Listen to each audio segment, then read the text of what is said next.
کیا تسبیح اور اذکار کے لیے تعوذ اور تسمیہ پڑھنا لازم ہے؟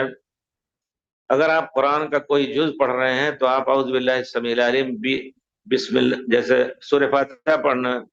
بسم اللہ الرحمن الرحیم، قل اعوذ برب الفلق پڑھنا بسم اللہ الرحمن الرحیم، لیکن بیچ سے اگر کوئی آیت پڑھ رہے ہیں آپ تو اس میں سنت یہ ہے کہ اللہ تعالیٰ نے فَإِذَا قَرَأْتَ الْقُرْآنَ فَاسْتَعِذْ بِاللَّهِ مِنَ الشَّيْطَانِ اعوذ باللہ، جیسے رات میں آپ جو سورہ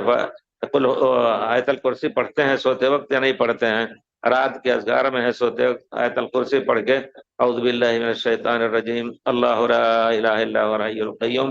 اور دوسرے اذکار میں سبحان اللہ والحمدللہ میں تو کرنے کی ضرورت نہیں ہے قرآن کے، اور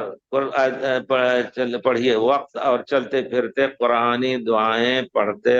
رہیں، بالکل بے شک الذین یذکرون اللہ قیاما وقعودا وعلی جنوبہم، اللہ کی یاد دل میں ہے، آپ اللہ سے مانگ رہے ہیں رب ارحمہما کما ربیانی صغیرا رب اغفر لی ولوالدی، چلتے پھرتے آدمی یقینا اگر مسلمان اس کو برتتے رہیں تو اجر کا بہت بڑا خزانہ ملتا رہے گا، لیکن اٹھے اور جانور کی طرح سوچتے چلے جا رہے ہیں ایک دم منہ اٹھایا اور ادھر ادھر گھوم رہے نہیں، بس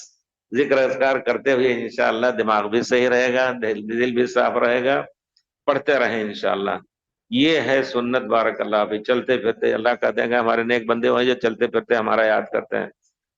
قیامن قعودن، کھڑے ہیں بیٹھے ہیں اور پہلو کے بل لیٹے ہیں تب بھی ذکر اذکار کرتے رہتے ہیں، تو پیارے رسول صلی اللہ علیہ وسلم ذکر اذکار کرتے ہوئے چلتے تھے۔